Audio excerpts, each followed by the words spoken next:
لقد خلقنا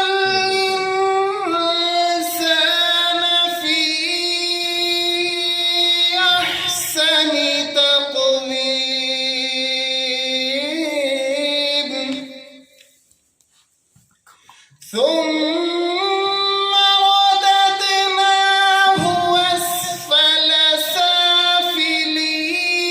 سافلين إلا الذين آمنوا وعملوا الصالحات إلا الذين